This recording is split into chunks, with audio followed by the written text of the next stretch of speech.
Assalamualaikum warahmatullahi wabarakatuh.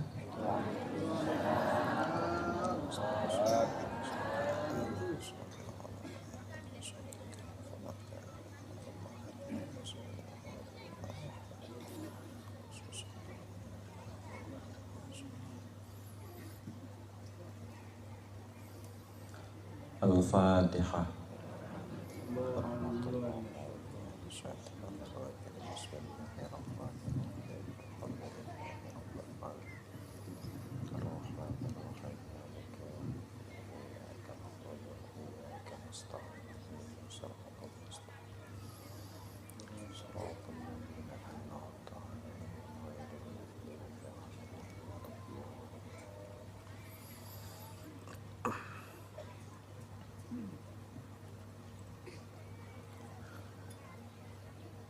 Alhamdulillah.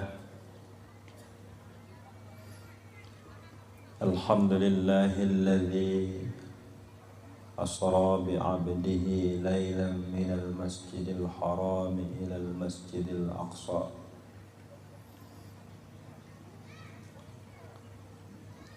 Huwallazi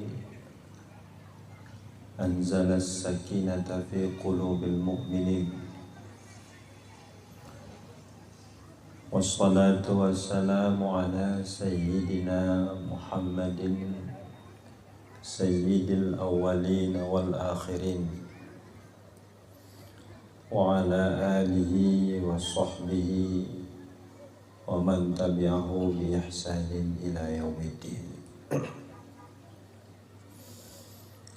Rabbi shrah li sadri wa yassir li amri wahlul 'uqdatam min lisani yafqahu qawli.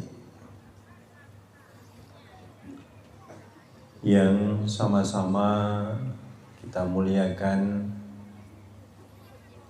yang dimuliakan oleh Allah, yang kita cintai dan yang sangat mencintai kita,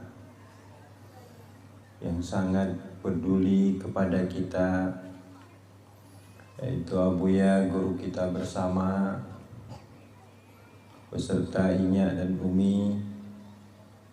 Mudah-mudahan beliau sehat-sehat saja, dipanjangkan umurnya, dimudahkan urusannya, disampaikan cita-citanya, selalu dalam lindungan Allah Subhanahu wa ta'ala.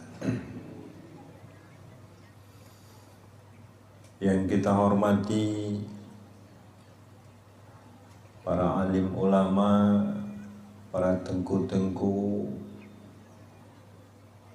guru kita juga termasuk Abu Mahabbah, semuanya yang berhadir, yang kita hormati.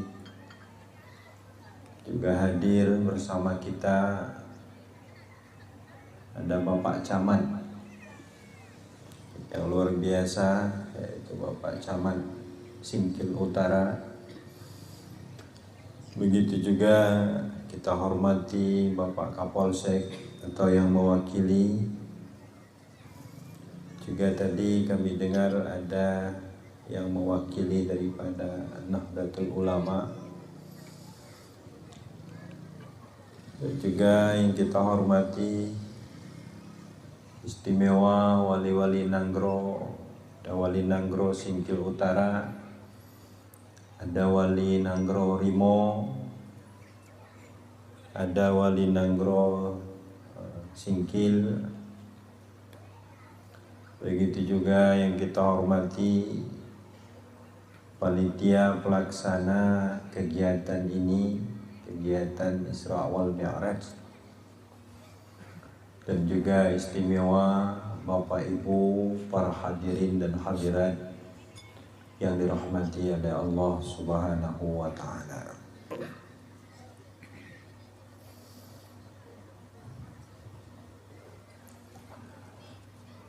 Bapak-bapak, ibu-ibu yang terhormat, bahwa kalau kita berbicara Isra dan Mi'raj,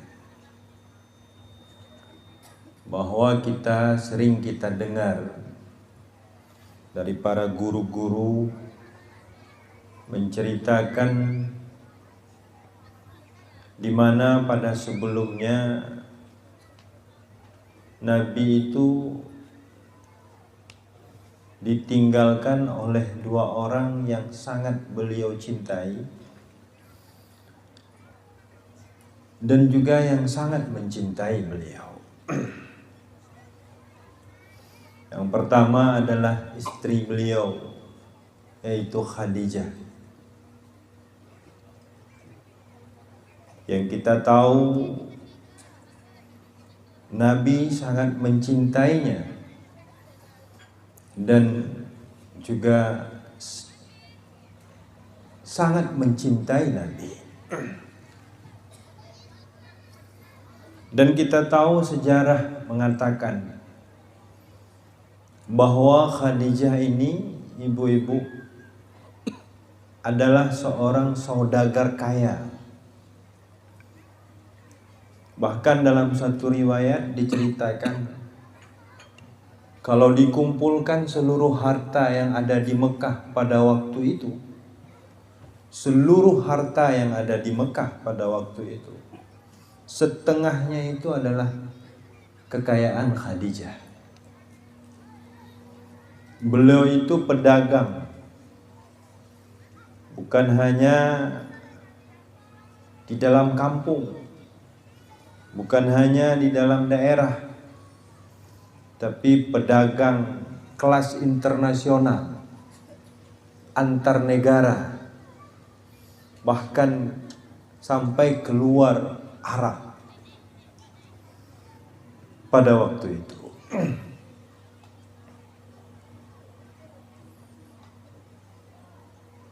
Namun setelah beliau nikah dengan Rasulullah Sallallahu Alaihi Wasallam, seluruh hartanya itu diberikan untuk perjuangannya Nabi. Bukan tanggung-tanggung, ibu-ibu. Seluruh hartanya.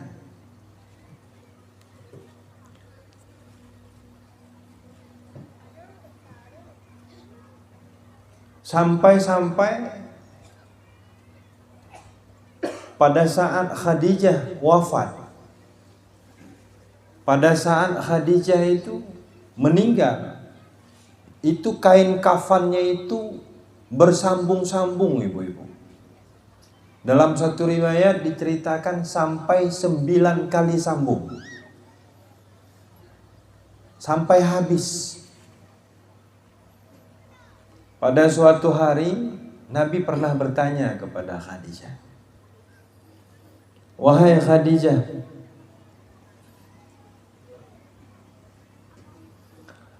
apakah kamu sedih?" Lalu Khadijah bertanya, "Kenapa wahai Rasulullah?" Lalu Nabi katakan, "Apakah kamu tidak sedih karena saya hartamu habis, karena saya kekayaanmu habis, sekarang hampir-hampir tidak ada lagi harta kamu. Apakah kamu tidak menyesal? Apakah kamu tidak sedih?"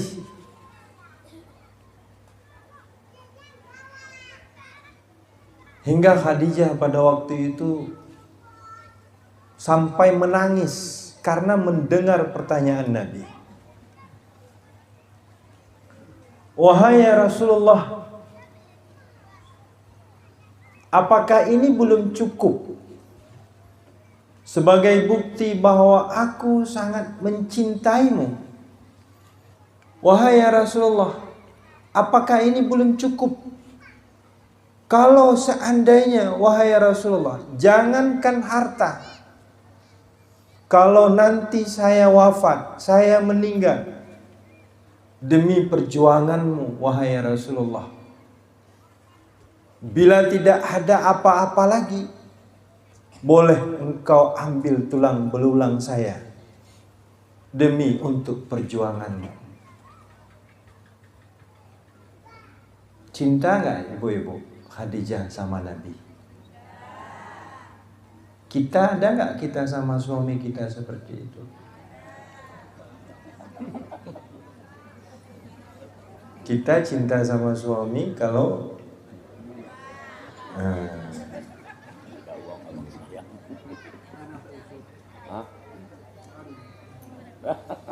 lalu orang yang sangat mencintai Nabi,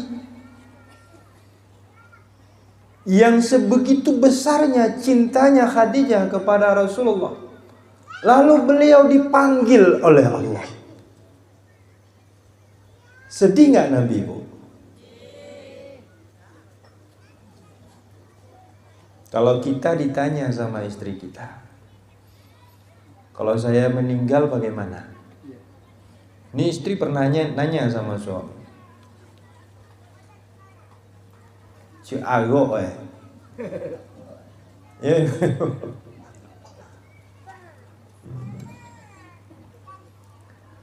Lalu begitu juga pada tahun itu,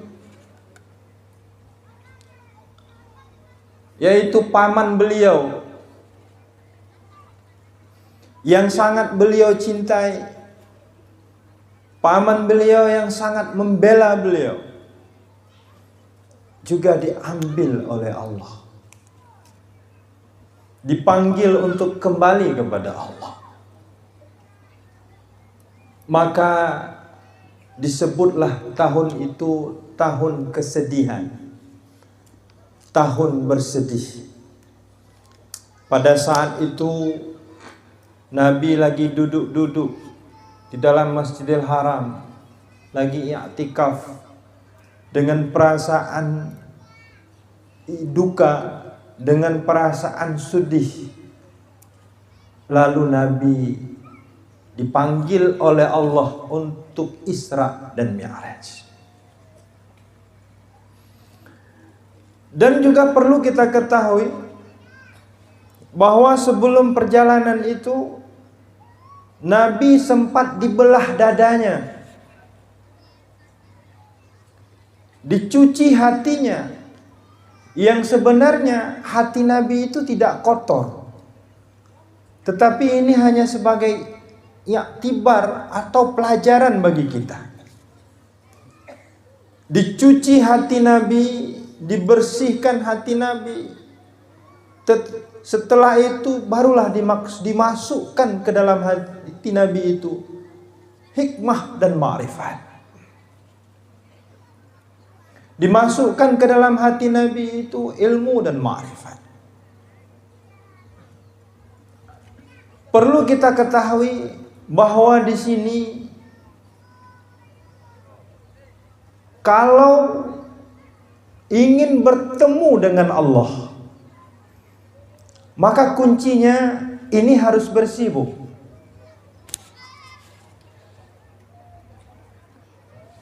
Dibelah dada Nabi oleh Jibril, dicuci hatinya untuk bertemu dengan Allah. Dan inilah yang diajarkan oleh Abuya kepada kita. Bagaimana kita bisa bertemu dengan Allah? Bagaimana kita dapat bersama Allah? Bagaimana kita agar kita betul-betul bisa bukan hanya pada bibir kita mengatakan karena Allah. Kan setiap salat, Bu, sengaja aku umpamanya sembahyang maghrib, sengaja aku sembahyang maghrib 3 rakaat mengikut imam karena Allah. Pada ujungnya karena Allah. Kita kebanyakan mengatakan karena Allah ini hanya di ujung bibir,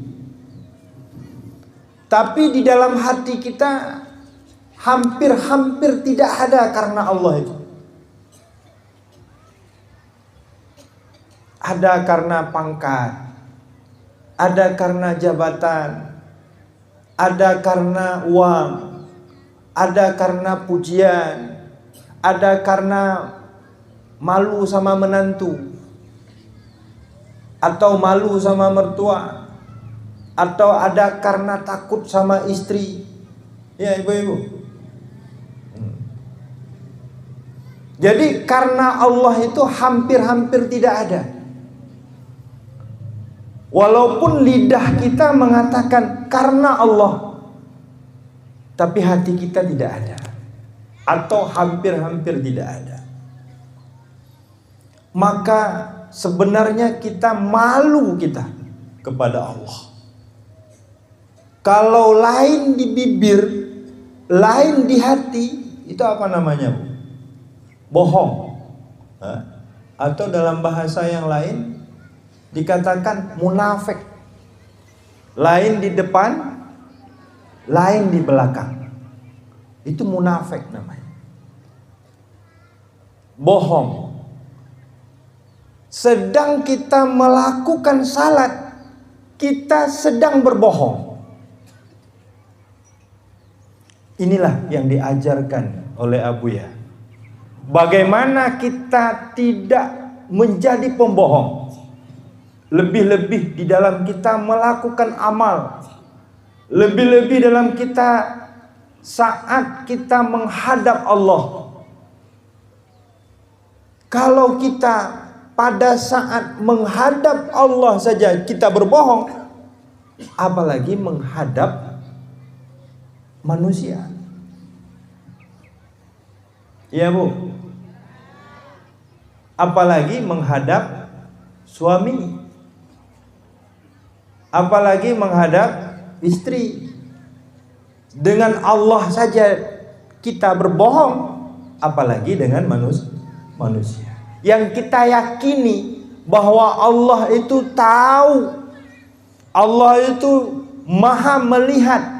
Yang Allah lihat itu bukan hanya tubuh zahir kita saja, tapi Allah bisa melihat apa yang ada di dalam gerakan yang ada di dalam hati kita. Allah bisa mendengar bukan hanya suara lidah kita saja, tapi Allah juga maha mendengar, bisa mendengar apa yang ada goresan di dalam hati kita. Kita berani berbohong dengan Allah, apalagi dengan manusia.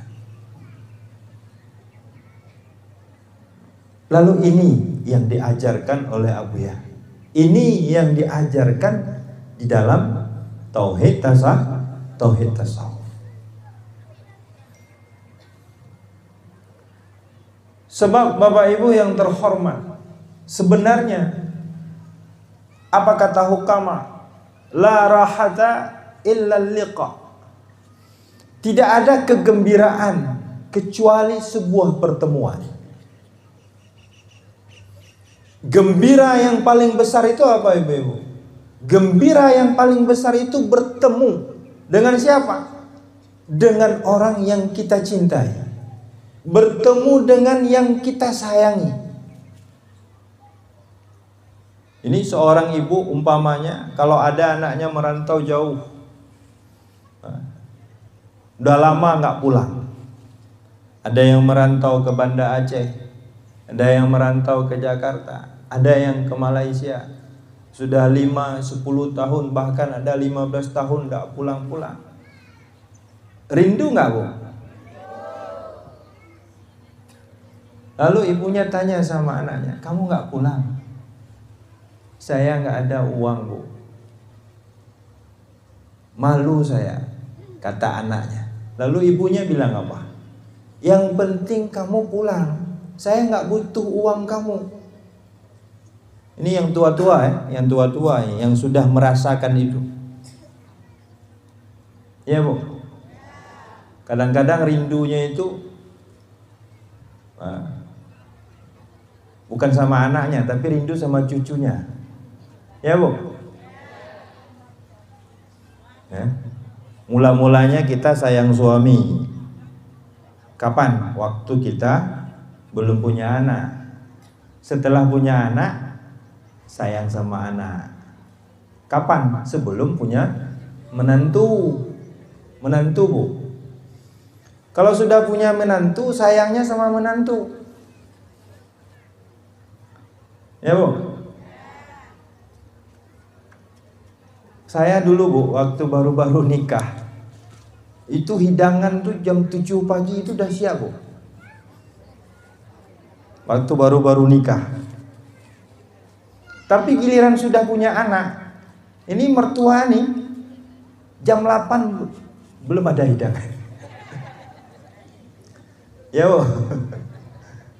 Kenapa? Karena seorang ibu itu, dia awalnya sayang suami, lalu sayang sama anaknya, lalu sayang sama menantunya, terakhir dia sayang sama cucunya.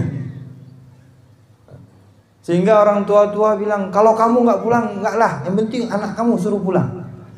Ya, Bu, cucu kita. Itu Abuya, Bu. Hampir setiap sore beliau beli kue. Abuya hampir setiap sore beli buah. Itu keliling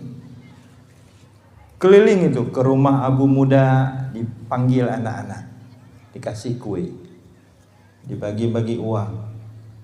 Pergi ke rumah Abu Yus, pergi ke rumah Abu Daifi, pergi juga ke rumah Walid. Itu panggil anak-anak semua. Ada 4, ada 5 cucunya dipanggil, kasih kue. Itu hampir setiap sore. Ya, Bu. Jadi makanya para hukama mengatakan la rahata illa liqa. Tidak ada kegembiraan kecuali pertemuan. Termasuk kita nanti di sorga, Bu. Nikmat yang paling besar di sorga itu bukan sorganya, Bu. Tapi nikmat yang paling besar di sorga itu karena kita dapat bertemu dengan Rasulullah Sallallahu Alaihi Wasallam. Kita dapat bertemu dengan Allah Azza wa Jalla. Itu nikmat yang paling besar. Allah katakan dalam Al-Quran, siapa-siapa yang benar-benar takut kepada Allah, maka Allah akan berikan 2 buah sorga kepadanya. Di mana 2 buah sorga? Yang pertama sorga di dunia, yang kedua sorga di hari akhirat. Puncaknya sorga itu apa, Bu? Puncaknya sorga di dunia itu adalah musyahadah. Puncaknya sorga nanti di hari akhirat adalah liqa. Wa may yarju liqa'a rabbih falyamal 'amalan shalihan wa la yusyrik bi'ibadati rabbih ahada. Siapa yang ingin bertemu dengan Tuhannya, wala yusyrik bi'ibadati rabbih ahada. Jangan ada syirik di dalam beribadah. Jangan ada syirik di dalam beramal. Apa itu syirik, ibu-ibu? Itulah yang kita katakan tadi. Kita katakan pada lidah kita karena Allah, tapi di dalam hati kita tidak ada karena Allah. Itu syirik. Masih banyak karena yang lainnya. Ini diajarkan oleh Abuya. Ini diajarkan di dalam Tauhid Tasawuf. Hingga nanti pada ujungnya kita merasa enak kita melakukan salat. Ya, Bu? Mau kita berlama-lama di dalam salat. Mau kita berlama-lama waktu ruku'. Mau kita berlama-lama waktu sujud. Ini nggak lama lagi kan Ramadan nih, Bu. Taraweh ya. Nah, besok waktu mau taraweh cari masjidnya yang paling lama, Bu. Ya. Kenapa ketawa? Banyak yang nggak setuju nih. Ya. Nanti kan mau taraweh nih. Kita nggak lama lagi, 1 bulan lagi, insya Allah nggak sampai 1 bulan lagi. Kita sudah Ramadan. Terus kita ada taraweh. Maka carilah tempat tarawehnya itu yang paling lama. Tapi biasanya nggak seperti itu kan. Kamu salat di mana? Di bulan. Oh, nggak enak situ, enak di sini salat. Kenapa? Oh, sini. Jam 9 udah selesai. Bukan jam 9, kadang-kadang setengah 9 udah selesai. Ya, Bu. Kalau kita lihat di media sosial, Bu, ada yang salat tarawihnya itu 20 menit selesai. Tapi tidak ada orang bilang sesat, Bu. Ya. Salat cepat-cepat, tidak ada orang bilang sesat. Giliran kita berzikir agak cepat sedikit, udah sesat. Ya, kita berzikir lebih 20 menit loh. Barangkali di sini aja agak lambat sedikit karena panas. Ya. Giliran tarawih 20 menit selesai 20 rakaat, tidak ada orang bilang sesat. Tapi kok berzikirnya cepat-cepat, ini sesat.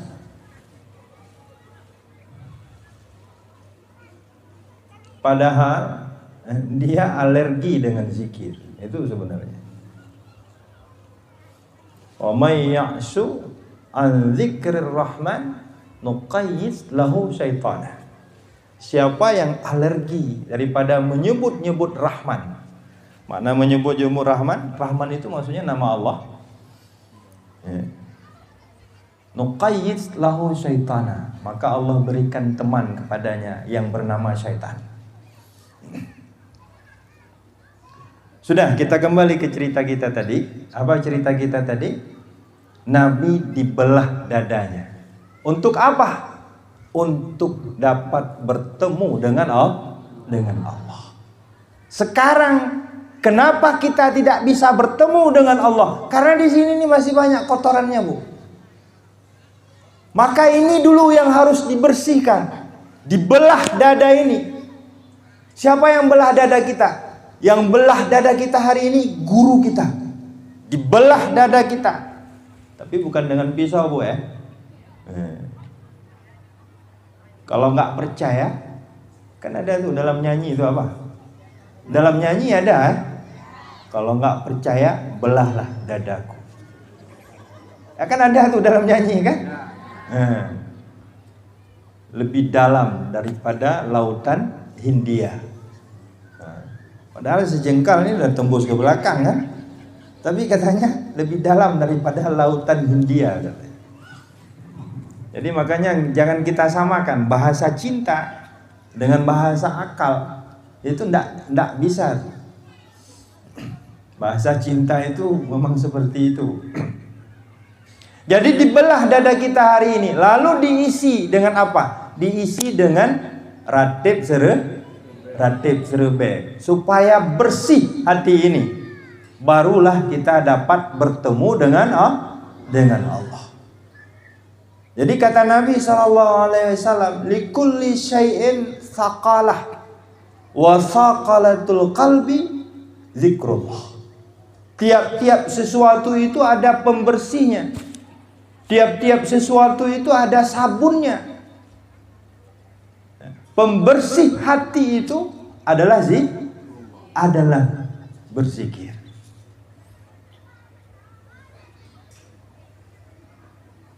Jadi kalau hati ini, Bu, terus sakit dia. Kalau mau sehat,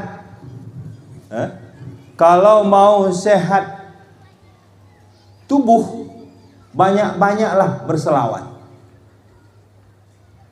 Kalau orang yang rajin berselawat, tubuhnya sehat. Kalau mau sehat hati, banyak-banyaklah berzikir. Sebab hati ini banyak kali penyakitnya, Bu. Apa sakit hati? Sakit melihat orang punya mobil baru. Sakit melihat orang punya kulkas baru. Melihat orang dah pergi umrah, ya, Bu. Ini Walid mau pergi umrah nih dengan Ninya. Ada yang mau ikut? Ini promosi ya. Habis Ramadan mau pergi umrah dengan Ninya. Kalau mau ikut nanti kasih tahu ya. Jadi orang pergi umrah, kita yang sakit hati. Ada juga orang yang garut kepala, Bu. Kita juga sakit hati. Bentar-bentar garut kepala, bentar-bentar garut kepala. Mana ada gatal? Dia mau kasih lihat gelang baru. Ya, Bu. Biasanya kalau ada gelang baru nih 5 menit sekali garut kepala. Nanti 5 menit lagi garut lagi kepala. Jadi kita bilang sama kawan kita, nggak gatal kepalanya itu, cuman dia kasih lihat gelangnya gitu. Kita yang sakit hati, orang punya gelang baru, kita yang sakit hati.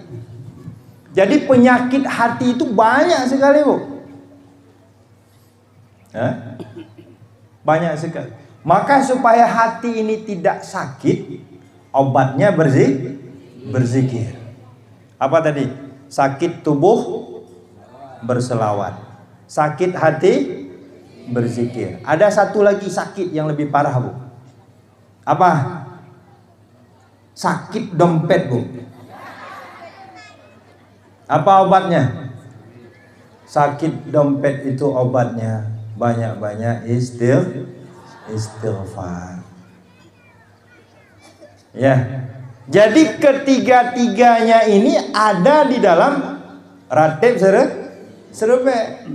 Karena ratib serba ini dimulai dulu dengan istighfar, lalu ditambah lagi dengan salawat, lalu baru kita berzikir. Jadi kalau orang rajin ratib serba itu, ketiga-tiganya sehat, Bu. Tubuhnya sehat, dompetnya sehat, hatinya pun sehat. Barulah kalau hati sudah sehat, barulah bisa bertemu dengan Allah.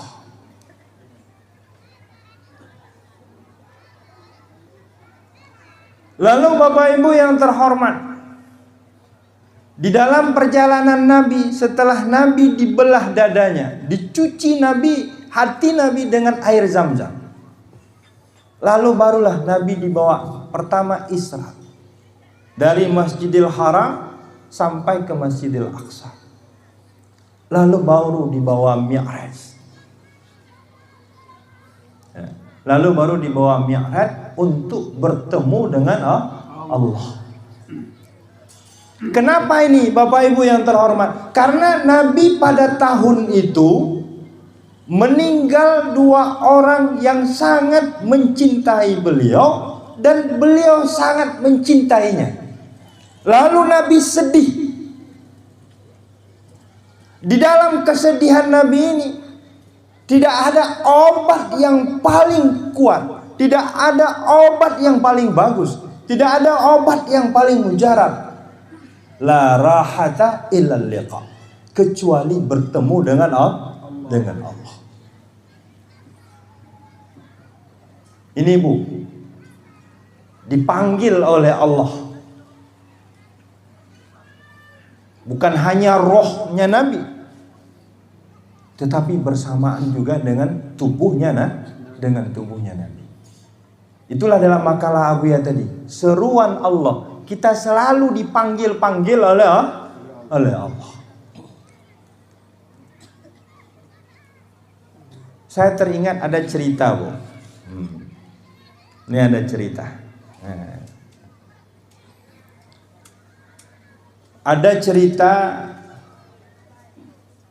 barangkali Ibu sudah pernah dengar juga, cerita seorang kepala tukang, Bu.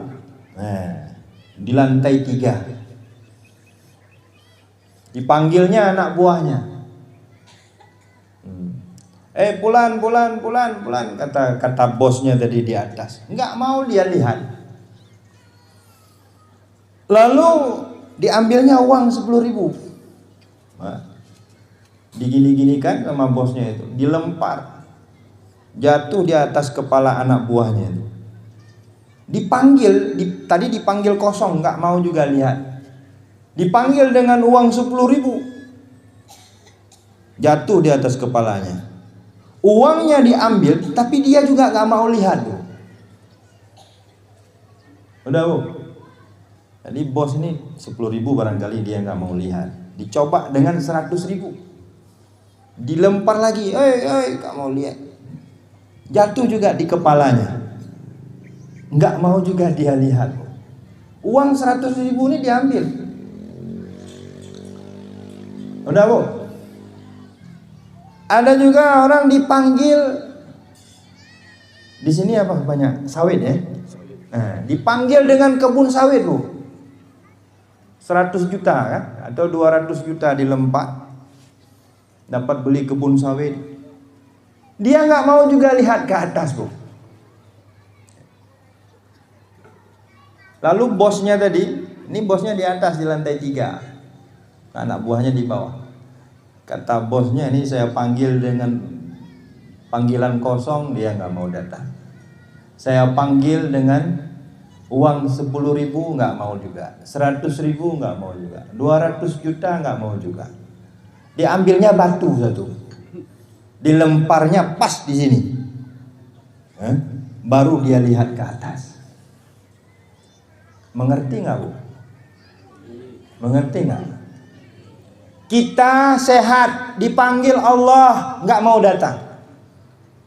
Kita punya suami, dipanggil Allah, nggak mau datang. Kita punya istri, punya anak, punya pangkat, punya kekayaan, dipanggil Allah, nggak mau datang. Lalu Allah kasih banjir Bu.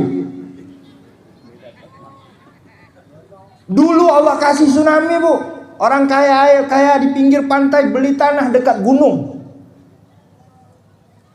Dia terbayang nih kalau di gunung kita aman dari tsunami. Tahu-taunya Bu, sekarang di gunung hari ini banjir. Takengon Bu, tahu Ibu Takengon? Benar meriah tahu. Itu benar meriah Takengon itu. Kalau kita dari Melabuh, itu kalau kita bawa mobil dia naik lebih banyak naik, kalaupun turun sedikit, tapi naik. Berarti daratan di situ kan tinggi tuh. Tapi bisa tenggelam. Dulu tsunami Bu di pinggir pantai. Lalu karena tsunami ada lempeng bumi sudah patah katanya. Nah, ada ini ada macam ini itu. Jadi orang kaya di pinggir pantai beli tanah dekat gunung. Rupanya sampai ke gunung banjir juga, longsor juga, ada kampung yang hilang. Ini di mana Bu? Di Aceh Bu. Kita nggak perlu bahas di luar. Di Aceh. Dulu kita akan dikasih oleh Allah, dikasih istri, dikasih suami, dikasih anak, dikasih uang, dikasih harta. Allah panggil kita nggak mau datang. Allah kasih tsunami, dipanggil kita nggak mau datang juga. Dikasih longsor dengan banjir, kita juga nggak mau datang. Maka tunggu sajalah kiamat. Tunggu kiamat. Maka ini diajarkan kita oleh Abu Ya di dalam tauhid tasawuf. Sekarang kita lagi banyak uang Bu. Apa yang sudah kita lakukan dengan uang kita untuk kebaikan? Siapa orang yang sudah kita bantu?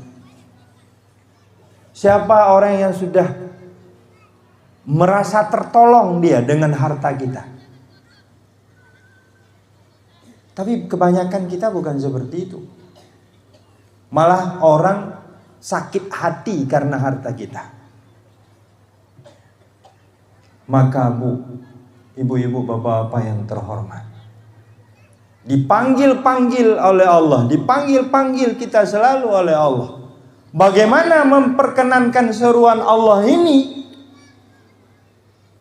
Sudah lama Bu, kita hidup kadang-kadang sudah lama, sudah umur 40, sudah umur 50, sudah umur 60, tapi melakukan salat masih berat. Apanya yang salah nih Bu? Kita kalau di dapur dari jam 9 pagi sampai jam 1 siang tidak selesai-selesai itu Bu. Dari jam 9 kita turun ke dapur sampai jam 1 tidak selesai-selesai, 4 jam. Tapi giliran salat hanya 10 menit, tapi terasa berat. Apanya yang salah? Yang salah itu di sini. Maka kata Nabi, jaddidu imanakum biqauli la ilaha illallah. Perbaikilah imanmu, perbaharuilah imanmu dengan banyak-banyak berzikir. Jadi ini mula-mulanya kita berzikir. Kalau dalam tasawuf kita diceritakan, Abu Ya katakan, zikir itu mula-mulanya memang terpaksa awal-awalnya. Apa kata Abu Ya? Kita berzikir dipaksa dengan keadaan, dipaksa dengan istri kita, dipaksa oleh suami kita. Memang pada awalnya terpaksa, tapi lama-lama nanti jadi terbiasa. Mula-mulanya dia berzikir dengan lidahnya terpaksa, lalu dengan lidahnya secara ikhlas. Yang ketiga dia berzikir dengan hatinya terpaksa. Yang keempat dia berzikir dengan hatinya ikhlas. Dan terakhir nanti justru zikir itulah yang membuat dia hidup. Kan di akhirnya kita zikir apa, Bu? Kita katakan la ilaha illallah kalimatu haqqin alaiha nahya. Apa artinya? La ilaha illallah ini adalah kalimatul haq. Alaiha nahya, di atas kalimat ini kami hidup.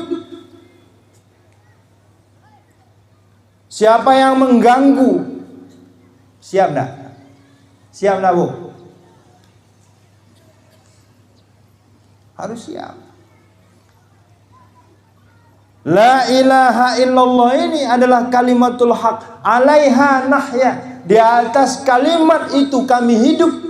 Wa alaiha namut, dan di atas kalimat itu kami mati. Wa biha nub'atsu insyaallahu minal aminin. Mudah-mudahan nanti pada suatu hari nanti Allah bangkitkan kami kembali dari alam kubur, dikumpulkan di yaumil mahsyar juga dengan kalimat itu. Ini yang selalu kita doa-doakan. Ini yang selalu kita impi-impikan, Bu.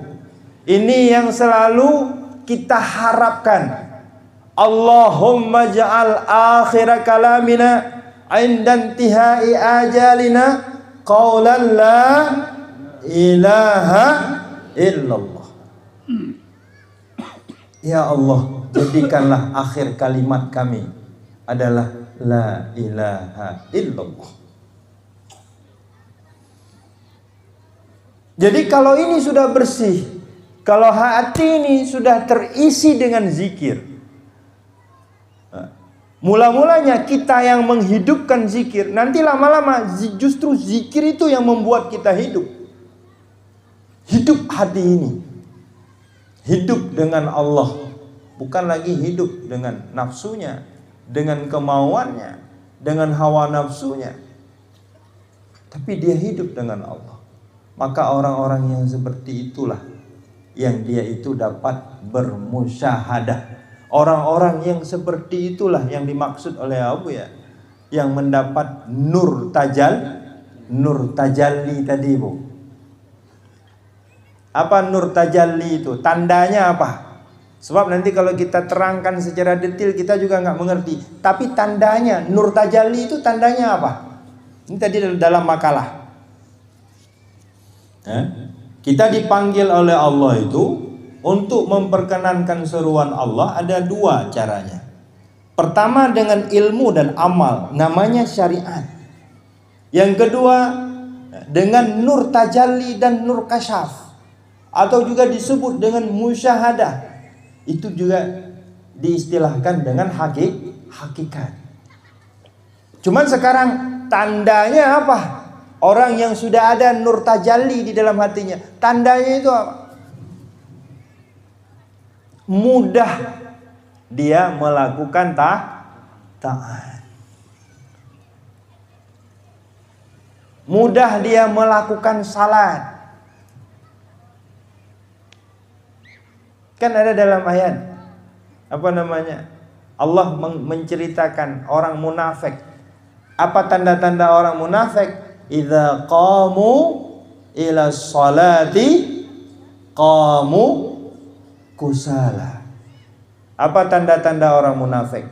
Apabila dia melakukan salat, dia melakukan salat itu dalam keadaan malas.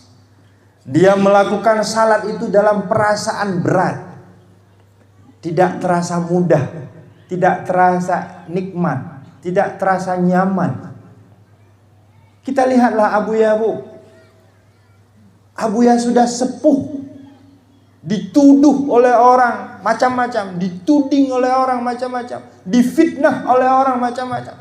Tapi sampai hari ini Abu Ya, Bu, sudah umur 79 tahun, masih aktif melakukan salat berjamaah, Bu.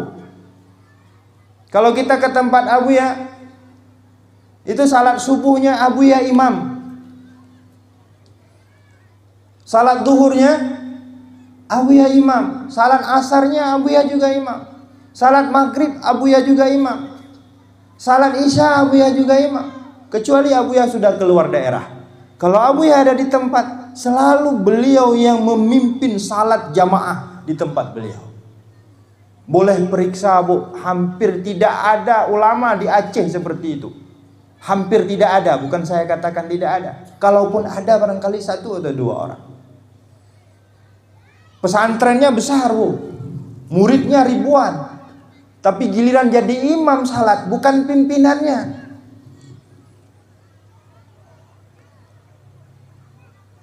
Kecuali di tempat Abu Ya. Abu Ya bangun, kalau kita lihat Abu Ya bangun, Bu, netes air mata kita. Bangun lama kali. Kenapa? Karena usia beliau.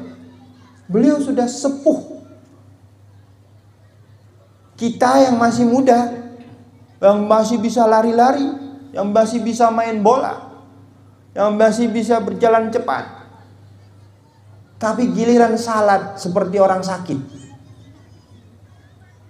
Tahu ibu-ibu, kalau bahasa Labuan Haji, ayam mau muak namanya. Tahu ibu-ibu ayam mau muak? Ayam sakit, Bu. Wak kecian mati balun, wak kecian hidup pun tidak. Hidup segan, mati tak mau. Alah gitulah kita ibadah, Bu. Kita kalau duduk di warung tegar gitu. Ya.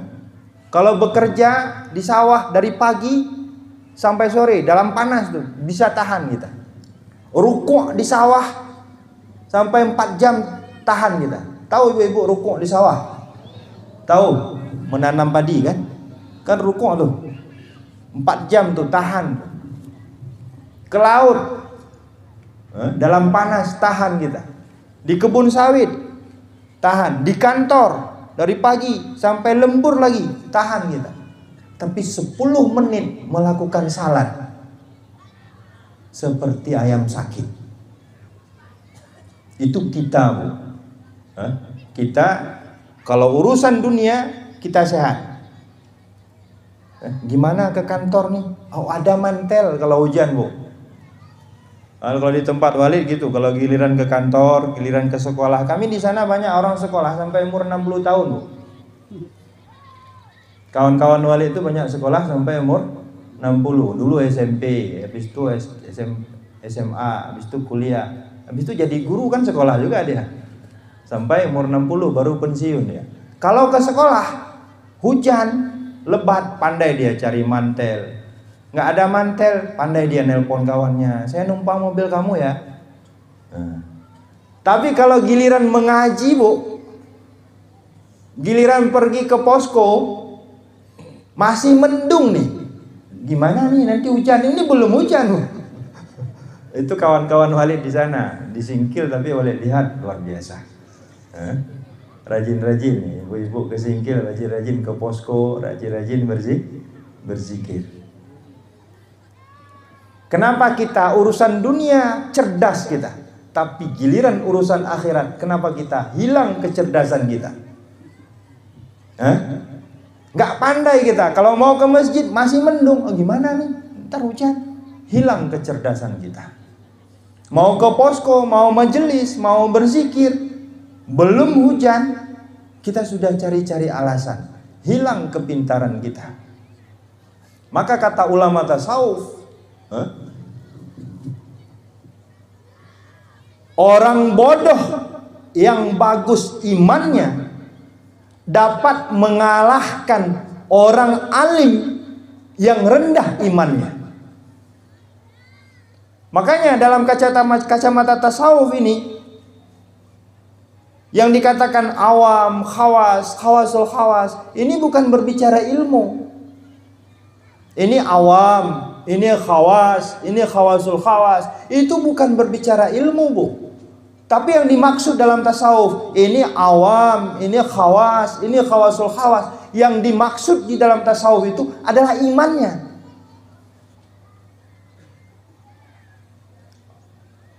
Orang bodoh yang punya iman yang bagus, maka iman itu dapat mengalahkan nafsunya. Orang alim yang imannya tidak bagus, maka nafsunya yang akan mengalahkan imannya. Makanya hari ini, Bu, kita Indonesia, Aceh ini bukan kurang kita orang hebat, bukan kurang ulama, tapi kurang ini, Bu. Maka dengan ajaran tauhid tasawuf, Abuya ajarkan kita. Maka tidak ada nikmat yang paling besar, Bu, kecuali kita dapat bertemu dengan Allah. Maka tidak ada kebahagiaan, tidak ada obat bagi Nabi pada waktu itu. Yang paling jitu adalah obatnya bertemu dengan Allah, yaitu Mi'raj. Di dalam Mi'raj itu Nabi menerima titah yang sangat mulia, yaitu salat yang mula-mulanya 50 waktu. Kata Nabi Musa, saya aja dulu anggota saya besar-besar badannya, nggak mampu tuh, apalagi ini orang-orang singkil nih, kecil-kecil nih. Ya, Bu. Orang kita kan kecil-kecil, umat Nabi Muhammad nih kecil-kecil. Umat Nabi Musa dulu besar-besar, nggak mampu. Minta kurang, dari 50 jadi 45, jadi 40, jadi 5 lagi. Ini ada juga yang 5 masih juga minta kurang. Nggak malu kita, terlalu banyak minta kurang sama Allah. Malu kita. Itu memang juga kata Nabi Musa, 5 masih banyak tuh, minta kurang lagi. Apa kata Nabi?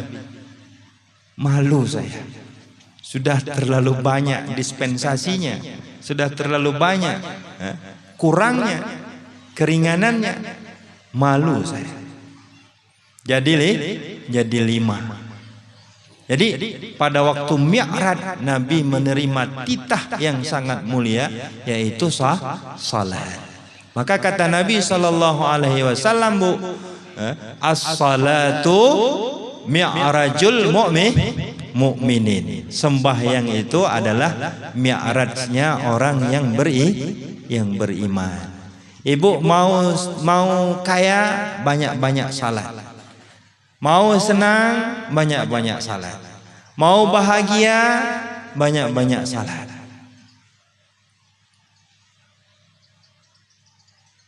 Jadi pertanyaannya sekarang, Bu, kenapa kita di rumah sering ribut? Karena salatnya nggak benar. Kenapa kita dengan anak, dengan menantu ribut? Kenapa kita di kantor ribut? Ini jawabannya karena tidak salat.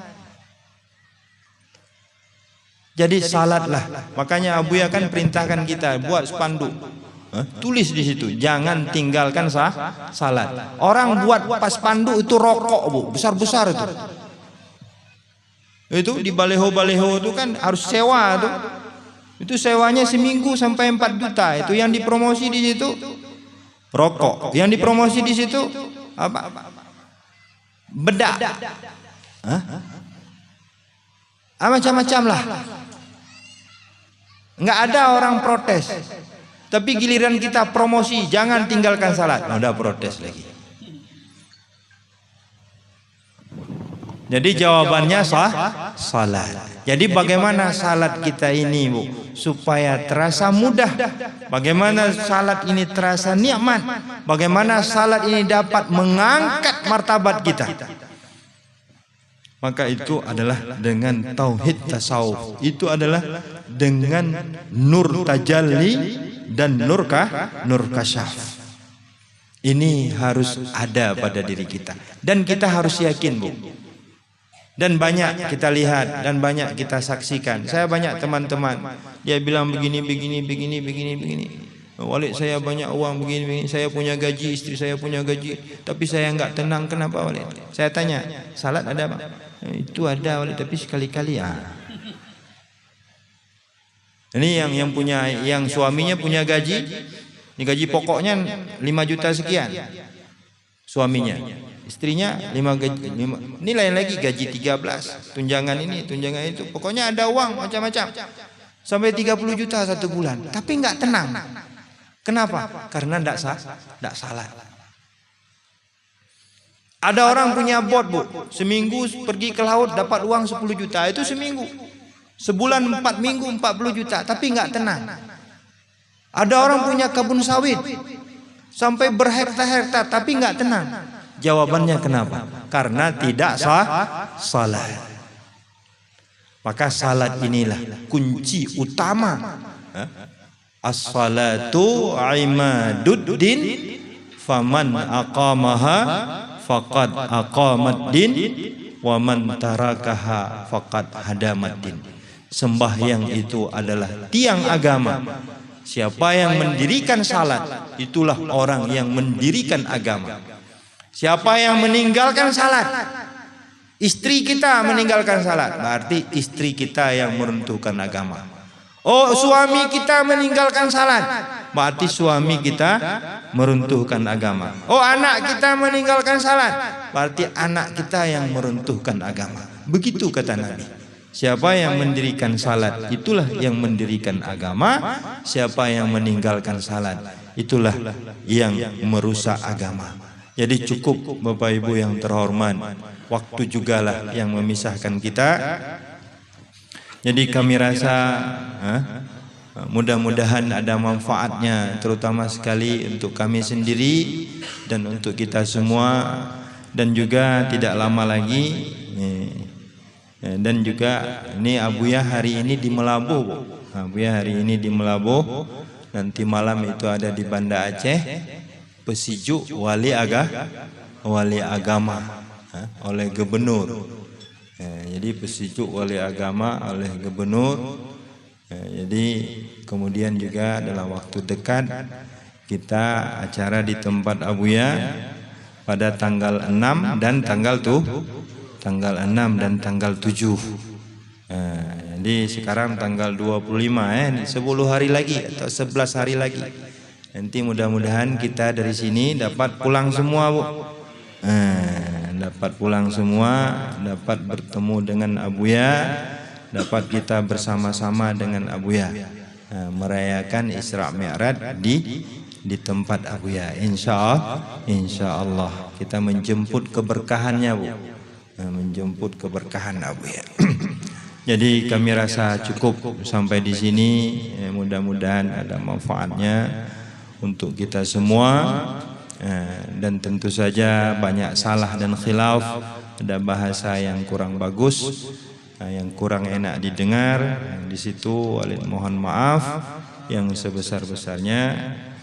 Kita berzikir sejenak, berzikir sejenak barang 5 menit. Setelah itu baru kita bubar, ya.